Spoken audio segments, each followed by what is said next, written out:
There's one really nice talk that I could recommend everybody to listen to. I think you can find it on YouTube. That's from Chapin, and he talks about how you should not prepare against the decks that were good last week, because you want to prepare against the deck that are good last week. So you're gonna be one step ahead. There's 3 Oops players. I need to pack my Graveyard Hate. I need to bring my Grafdigger's Cages and so on. And then decks that are good against Grafdigger's Cage will perform well. Welcome to In Response, a Legacy podcast. Whether you're a dedicated player or just curious about Legacy, join us as we share ideas, discuss decks, and have some fun along the way. So guys, recently we actually had the time to get together and spend an FNM together. And today I'm really excited to hear about your 2 recent adventures in Legacy of those FNMs and also further tournaments. So, Daniel, want to jump right into your big experience? Yeah, sure. I was traveling more or less, but within Austria. I visited our nice, friendly community in Graz that we had there on European Legacy Masters Qualifier. We were like a group of just 4 people going there, and we visited the lovely people of the Trading Cards United game store. That's actually a quite nice game store. I'm pretty sure you have not seen this because they recently moved, and they have now a bigger room and nice tables to sit, and it's overall a quite nice game store actually, and nice people also. I mean, it's in Graz. It's like always relaxing and almost feels like vacation to me. I don't know if I guess you've been to Graz. Yeah, it's always super nice there. And yeah, we played the qualifier. It was really small actually. It was smaller than our FNF. It was just roughly 13 people or something like that. But I think the meta is still quite competitive. Because the Graz people are quite strong, the couple of that we know of. And I brought just more or less a last pick deck to the table. I anticipated if I should go for just blue-black tempo or include the red splash that is popular these days as well.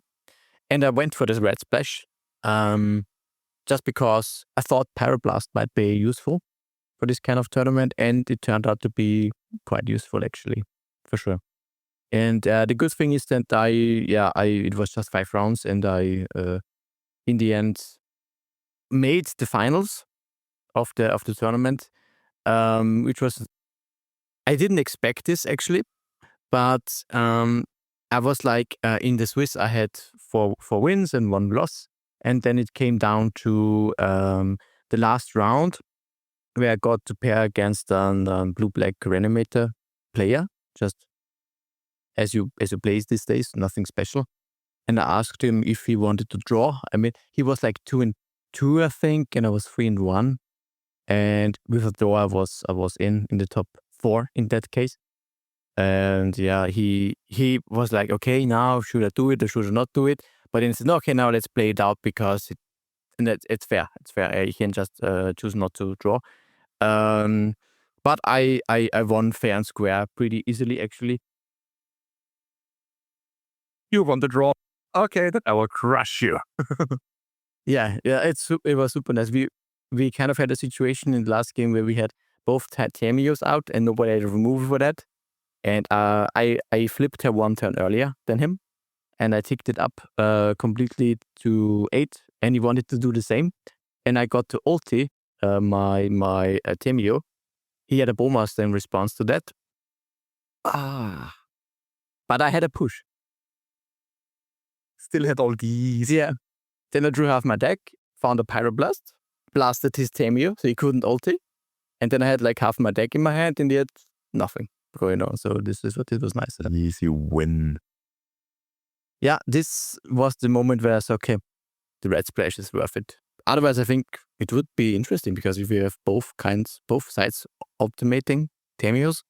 I mean, it depends if you would also have a Bowmaster in response and he wouldn't have a push. Likely, but I didn't have the mana for it in that point because it was pretty mana screwed. But yeah. Yeah, the thing is like the other cards in the blue-black version that can answer Tamiyo is basically a shielded sea deck then, right? Yeah, exactly. If it's flipped, right? Yeah. So that's about the only card. Molten Collapse? Molten Collapse in the red. red Deck, yes, absolutely. That's also one reason to play red. And you can, if you have Brazen Borrow, you can bounce it, but yeah, that's about it. Yeah. If you just blue-black. No, it was nice. And then, yeah, in the top 4, just to summarize it, basically nobody wanted the invite except for me and another person. So we just only had other people wanted invite. Basically, right? The phrase it a little bit more positive. Yeah. Basically, nobody. No. Yeah, and then we played it out, basically the finals. I got completely crushed. It was this blue painter list that in the end won. With Emrys, with Karn, also in addition to that. And he crushed me totally with just Urza's Saga, pumping out tokens, and I couldn't do really much. I defended myself a little bit with Bowmasters and blocking and pushing one token here and there, but it was devastating for sure. I don't know. It sounds like a very, very bad matchup. I thought the same. I thought about this matchup afterwards a little bit, and I definitely think I made the wrong sideboarding decisions for sure. I could have made that better. I kind of evaluated the matchup a little bit wrong. It's the classical who's the beatdown problem. Okay, can you go a little bit more into detail here? Yeah, sure. So Something interesting. I on paper, I think what's very interesting about this matchup is Orcish Bowmaster should look rather insane against this deck because usually it's like people view it as like an 8-cast deck, Thoughtcast and But actually, besides Thoughtcast in this version, there's nothing really happening that draws cards, except maybe for Baubles, which And the One Ring. no, He was not playing the One Ring. just Karn. This was a 4-drop of choice, and I think it is in. If it gets played, it's only 1 or 2 or something like that usually. So there's nothing really you can use Bowmasters for, and you cannot kill any creature actually. So I think Bowmasters was actually a card you should actually board out a little bit, and I also boarded out Thoughtseize, which was I think a mistake. You have to take the big hitters before they hit the table, basically. Yeah. I mean, it's still awkward because it operates so much on lands. If you have Urza's Saga and going, Thoughtseize is also kind of meh. So I thought, okay, yeah, it's kind of a grindy matchup, I supposed, and I didn't want the Thoughtseize as a bad top deck. So this was the problem though, because I think I think I need to be the aggressor here and not let it like drag too long, because in the end with Emry and of course the combo being an issue at some point, and versus Saga, I cannot keep up with that. Yeah, he has so many tools to stretch over the long game. As I said, Urza's Saga, having the requirement for an immediate wasteland, or you get the 2-for-1. Emry is still a must answer card. You have the Thoughtcast, the stock ups. You have so many tools that go over the top of blue-black, and Tempo is still the name of the game a little bit. Exactly, and this mono blue version doesn't have great removal themselves, so they cannot really deal with my threats if I like attack my opponent fast. And I didn't bring in Barrowgirls, which was a big problem as well. Yeah, that was completely. So I think I completely misjudged this matchup. I could have played it much better, maybe. So I still don't know to this day then if it's actually a good matchup or even, or I don't think it's super bad. I don't think either. It should be around similar grounds, maybe some deck like 60%. Yeah. Because I feel it should be slightly favored for the mono blue version. I think with me having access to Meltdown and Blast in the sideboard, That sounds actually good. Yeah, of course I bought pros in, but still, you can squeeze out more percentage points. Yeah, Meltdown alone, if you only have a Bowmaster, is not enough. It's not enough to win the game. Yeah, no. But if you have a Barrow-Goyf and then you simply melt down the whole board and then go to town, it's totally different. That's great. That's story, yeah. Yeah. So in that sense, this was a big learning for sure for me. And therefore, it's a fantastic tournament. Even though it didn't get to invite them, the winner in the end was Louis Fassett. He's an American dude who just lives in Graz. Super nice guy, actually. And he deserved the win for sure. And he's traveling as hopefully then one of many Austrian representatives for the ELM then later this year. So this is great, actually. Alongside the other two. Non-Austrians. Austrians. I hope Many Austrians. How many Austrians do we right now? Fixed, I think, 2. Okay. Felix. And then it looks like Jakob Heidinger will win the season. Let's put them. Yeah, Daniel Silicon pension, so Have a little bit, no. yeah, it's at least two. But who has won the qualifier in Vienna? Yeah, let's put Austria. Austria. Yeah. Niklas Holtmann is chosen Austrian, so if he wins an event 3 times in 4 years, in 3 years, in 3 years, you will earn the Austrian citizenship. Yes. It's like in the States where you can get born with the citizenship. It's like in Austria when you win a lot of Magic tournaments, you will get the citizenship. It's easy as hell. Yeah. It is true. No, it's not that easy. It's easy. It's easy. Just come to Austria to play Magic. That's awesome. We are all just very bad at Magic, so play with us. Yeah, this would be a great time to say that we have the Austrian Legacy Masters actually happening from 20th to 22nd. 18th to 20th, I think.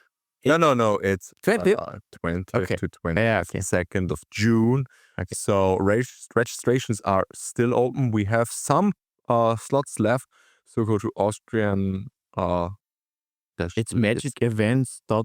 We'll put the link into the show notes, also into the YouTube description, and also then we'll put the link into the video. So check it out and be sure to be there. And but we just moved to the next deck. Philipp, you played alongside a buddy of mine in a wrong color combination. Played blue-white Stiflenought. Yeah, because people are hating up Oops a little bit too much in the store. With Graveyard Hate. Well, yeah, not only with Graveyard Hate, but it's like you always play at a handicap. People know you, they know which deck you're on, and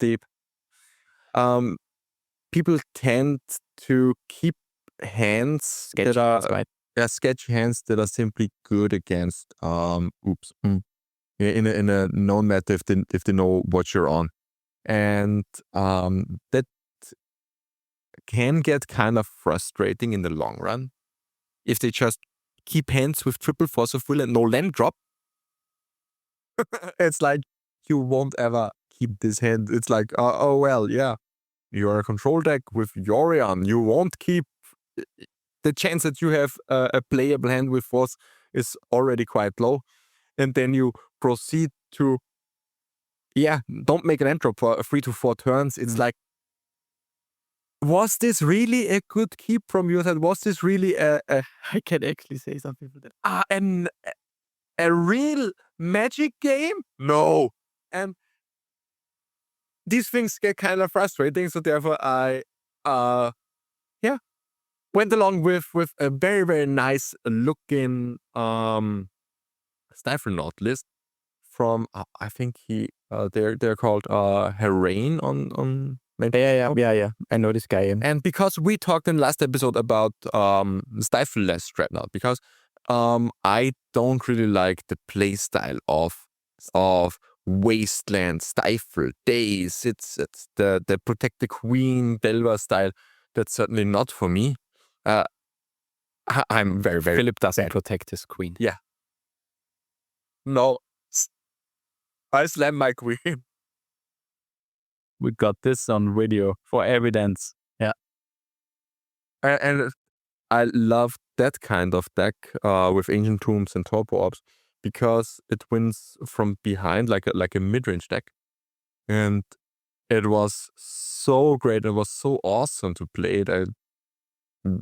I loved every facet of this deck. Yeah. The thing I like about this period is like Philipp had like now for half or 3/4 or even a year a deck where he tuned, perfected it, was really good at it, had a great showing. I have one bad FNM. The guys hate me. I will only play Durdle decks from now on. That's not true. That's not true. Still oops. It's a process, right? Yeah, still oops is great, but it's like It's the thought FNM deck. the thought process. Now it's also FNM deck. The thought process is more like, well, maybe after 12 rounds, maybe I should try something else just for the fun. Yeah. To simply switch things up, and don't go too competitive all the time. So simply ease up the mind, and the list looked fun, and I went 3-1-1 with the draw being against Grixis Delver, which I should have won if we didn't get to time. Okay.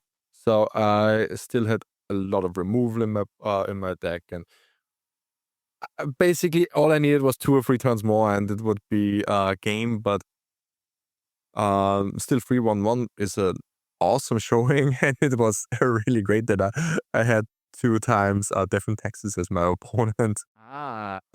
Which isn't the easiest. Isn't the easiest, but turn 1 Torpor Orb really there's a lot of issues. Yeah, Torpor is great against it. Because like Torpor is exactly the thing you want to stop your opponent from interacting with you, but also enables the Dreadnought. Yeah. Nice. And sometimes you really have nice hands with turn 1 Ancient Tomb into Torpor Orb into Dreadnought. Oh. Or just turn to Null Drifter, right? Or this Turn to Null Drifter, yeah. was pretty nice. Draw 2 cards. Oh, Null Drifter drew me so many cards in Stock-Up. Stock-Up is really, really great. Of course, you're playing Stock-Up for sure when you play Tombs. Yeah. So I can only recommend this list. I think we can put the link to the list that I played in the notes. And shout out to Herain for this awesome looking decks. Today he posted on Twitter that the Stiflenought version should be called now Wall Street Knot. I've seen the posts. Because the stocks prices are down. Yeah, the thing is like somebody posted like, I think I made a good investment. I put in 30 euros into Stock-Ups. I had the feeling that I will make like 60 to 80 about it. He made 360 euros. Awesome. Stock-Up is really great. Yeah, it has really proven to be a staple in the format in lots of different decks. Any X deck. Is it also staple in Modern and Standard? Standard, I don't know. Modern, I think. Standard, I'm sure, because there's an Omniscience list, and I'm pretty sure they play Stock-Ups. Then it's clear, yeah. Yeah, it's a great 2-for-1 that, it's almost like, we've talked about this. It's Six for like time. 6 for time, light, Light, toned down. Yeah. Not too overpowered. No. Totally fine. It slots into lots of different decks. Sneak and Show, Blueprint. Take my opponent in last round also played this card. Like in Tempo you played just as a value card. It's great. Yeah. It's an awesome card. And you, Peter, you also played in that FNM. I mean, it's great that we 3 together were able to play an event and then forget to take a picture. Yeah, it's actually my second time that I played in the official season for this year. For first season? No, First time. apparently I played 2-1 once.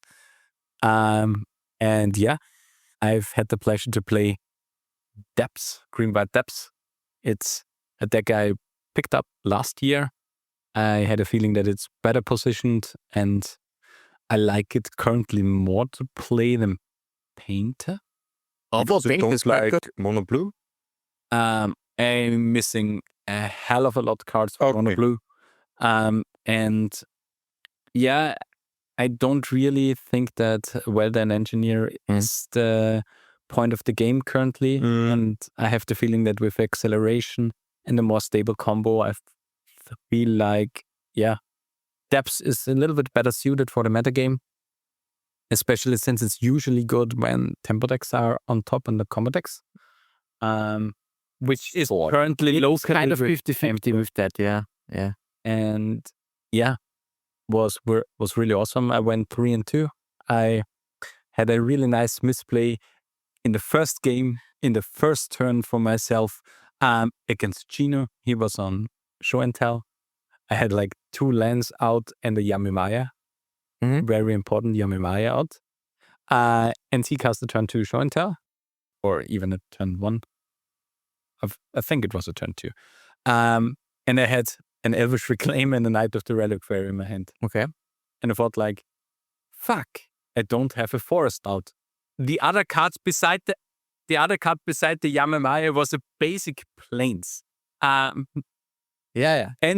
the Dryad Arbor. I'm so sorry. And I put out the Reclaimer. At least then I can pull out something, because I need to top deck a forest to activate the Knight of the Reliquary. So I put in the Reclaimer. I pulled out my tapped Caracas and then lost the game because we put in an Emrakul. Before shuffling up, I remembered, I can sacrifice also plains to my Knight of the Reliquary, and Yamimaya makes everything forest. And then I was back on, and I played, I think, a good FNM after that. Yeah, that could have likely costed you the game. It I mean, costed me the game and the match, and this one for sure in that case. because the second game I won with Caracas. Yeah. I was gonna say, Caracas is very nice against Sneak and Show, but not super nice against Omnitel, which I think Tina was on. Yeah, because no, it's the second game I won with a Deafening Silence. Yeah. And if they have Omniscience and play Caracas as nothing, then it's just very bad. Then you need the Deafening Silence, which does nothing against the Emrakul loop. Overall, it doesn't really look like a great matchup, to be honest. It should not be. Yeah, Sneak and Show is better, but Omnitel isn't the greatest. I think both are tough, right? Because a lot of cards that you have don't really line up nicely. Yeah, against, or they don't care what you do with your board. They just usually not. Yeah, that's one of the issue that you have. It's a combo deck, right? This is the issues of this deck. But the things like a lot of guys are playing now 1-tie against Red Blast, which should be something that I should consider in the future. Improves it down. To have some tools against the blue cards, especially with like mono blue painter being a big topic currently in the meta. And oops. Yeah, oops is always a contender. I mean, Pyroblast not like great. No. But sometimes you bring them in. If you have too many cards to board out, you simply bring in the Pyroblast. You can always counter a Memory's Journey, a flashbacked one. It's not a card that wins you the game on its own. No, not really. But it's probably better than, I don't know. If you have really lots of removal in your deck, probably. Yeah. Probably better than a push. Yeah, for sure. Push it or also put that. Or a what? I mean, I always advise my opponents to at least leave 2 Swords to Plowshares in the deck, or two Fatal Push. Because if you have an Undercity Informer, no, because of the Undercity Informer line. Okay. Because if I expect you to remove all of your removal, then I will for sure go turn 1 Dark Ritual into Undercity Informer, or use my 4 mana not to combo right away to Thoughtseize into Undercity Informer and pass and go for the kill next turn. So if you leave 2 Swords to Plowshares in, you can still hedge some game against the Undercity Informer line. Yeah, there's basically a non-zero chance that it's useful. But to move in when something is useful, we have a really, really nice topic brought to you by Phil. So Please, I'm useful. we're gonna talk about something that is very interesting for me personally, and I think also a little bit for Daniel, quite Just from a the little bit. day-to-day job. Data quality. As a scientist, data quality is basically It's everything. nothing for you. Nothing for me, no. And if you're a programmer working with databases, data quality is also something that you should consider and hedge. And we're gonna talk about the data quality that we have on MTG Goldfish. Yeah, because the whole topic emerged from a discussion I had with a friend of us, Andreas Schaubmeier, and we talked about a little bit about the meta game and about blue-black tempo especially. And the conversation was like, I told him, yeah, blue-black tempo is for sure the best deck at the moment in the format. Yeah, he was like, he doesn't think so because it's not that great in the challenges. It's not the great overall. Also, meta share is not that high, so it's he doesn't think it's the best deck. But he also made a commentary about the challenges are basically just bigger FNMs, and that's something that kind of stuck with me there. And I think we should all. I have to rephrase this. The challenges where we draw our data from are not that big, and sometimes have the fallacy to are skewed, like we had with the free oops in the last. No, this is legit. Yeah. With that we had in the last. There was a recent challenge that had 3 ops players and in the top 8. in top 8. Yeah. We had like Belcher, 3 oops, 1 mono black reanimator. Really unintentional. It happens, right? It comes up and goes, and if you have so many tournaments, I think we occurred with 3, 4 challenges a week. yeah, We're bound to happen one where nearly everything is combo up top. Yeah, for sure. It's statistics. Also the goldfish meta is not fully to be trusted because it's good with the leagues that are getting paid, and oops is always with an insane high percentage.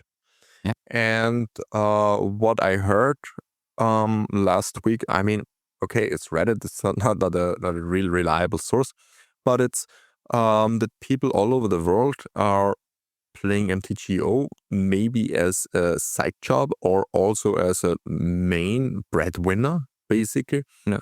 And therefore they are playing fast combo decks like oops, just to grind all the time. And I'm pretty sure a lot of these statistics are skewed by those players.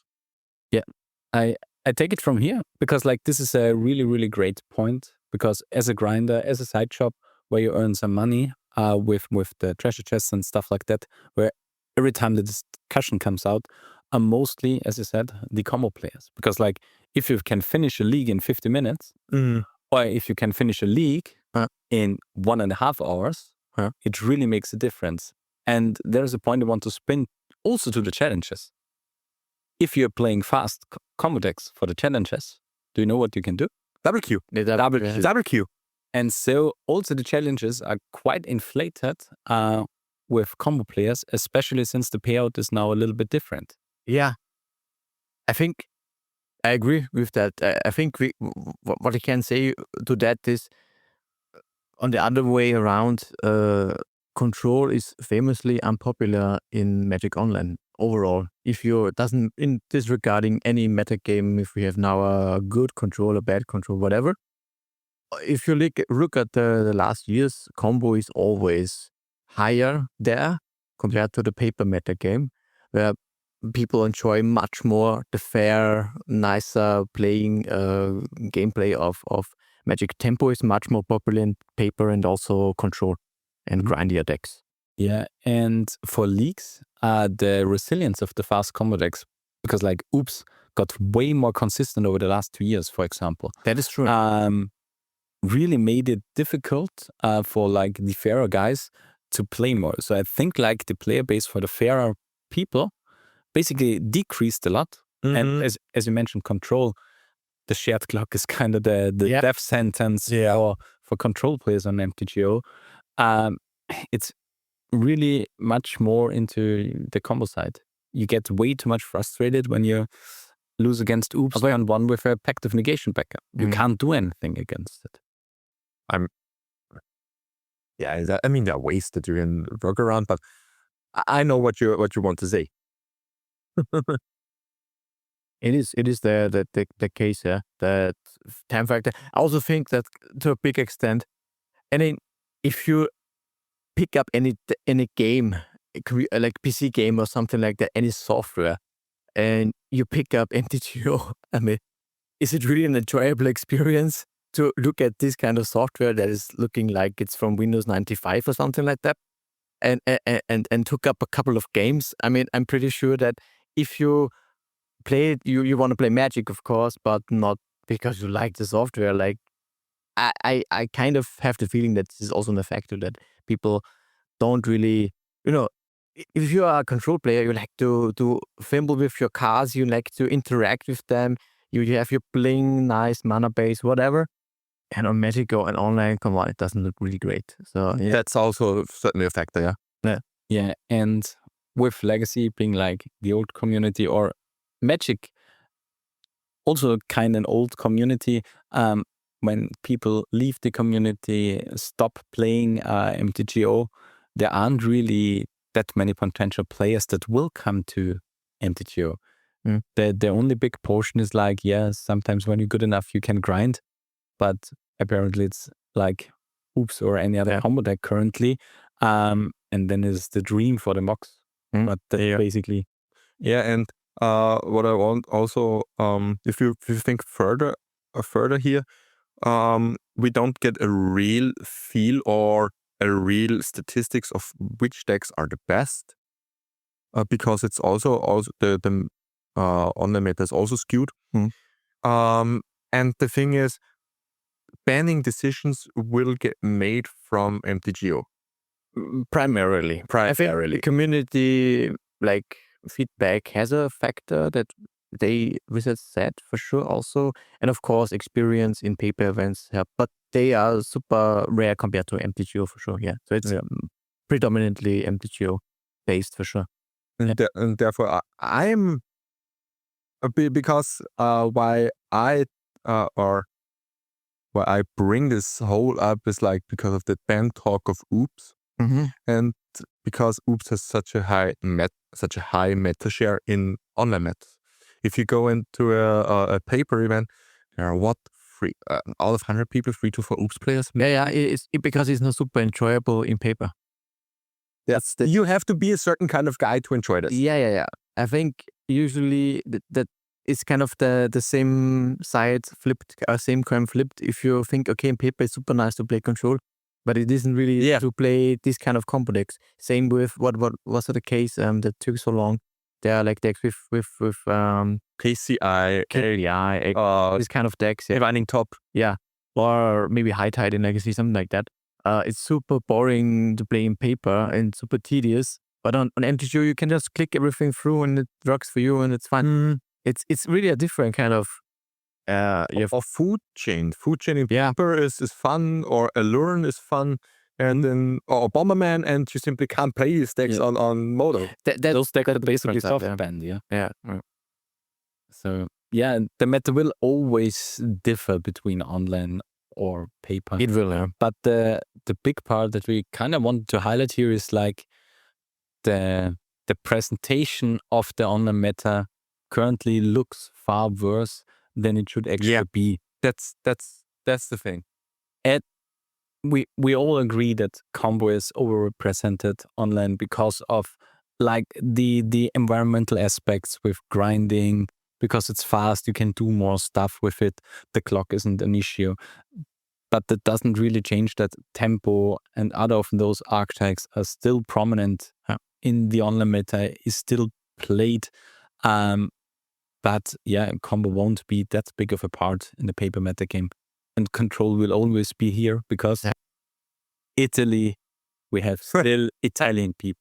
Yeah, I think actually this if you speak of Italy, we have the paper events that are really big.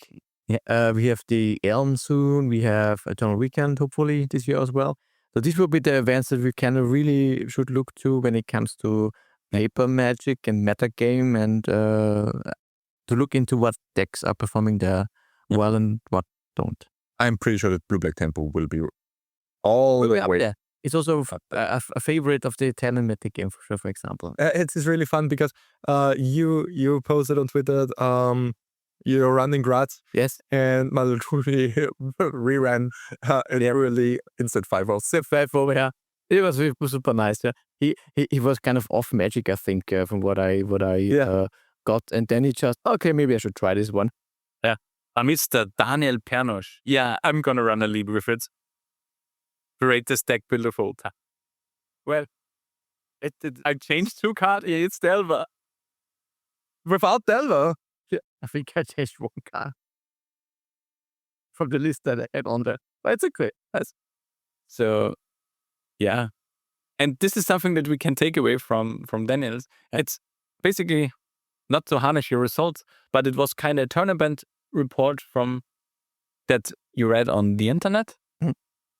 And yeah, the deck looks great, but it's skewed because it was like 5 matches or 6. For sure. And it's kind of the misrepresentation that we get online from the yeah. And right now, if it comes and goes, and I think this is what a proposal can add to that adds to the metagame discussion as well. Online as well, you see almost like a small like rotation cycle. That if you have this Grixis version of Tempo in 1 week performing well, the second week it's just the blue-black version again, and 1 week we have Oops, then we have Sneak and Show and so on. It kind of, the deck come and go a little bit. Yeah, because ebbs and flows all the time. It's usually always every other week is when it pops up again, because people prepare based on the results from last week. There's one really nice talk that I could recommend everybody to listen to. I think you can find it on YouTube. That's from Patrick Chapin, if you know him. There's a former very, very good pro that also very, very good into magic theory. And he talks about how you should not prepare against the decks that were good last week, because you want to prepare against the deck that are good last week. So you're going to be one step ahead. You want to beat that. And but naturally this happens, right? If you see, okay, now there's 3 Oops players. I need to pack my Graveyard Hate. I need to bring my Grafdigger's Cages and so on. And then decks that are good against Grafdigger's Cage will perform well. Yeah. Naturally, because they face not so many issues. Do you know the meme with the curve with like really high intellect? This is all intellect. I've seen like on the left side, on the dumb side, run the same deck again. On the middle side, prepare against the decks that will prepare against the decks that are good against this year. And on this side, just run the same there. Yeah, the cycle closes. Yes, you can just forget everything and okay, I'm playing the same deck again. Just all the way slamming Oops. At some point it works also well. This is for sure. But Charbelch is a trap. I'm still in that bin. I'm still in that camp. I will die on this hill. Charbelch was great before it was played in modern. Freeland Belcher, all for the win. Okay. But yeah, great discussion, I would say. We'll see us again after Peter's honeymoon. So, see ya. Enjoy your honeymoon. Thank you.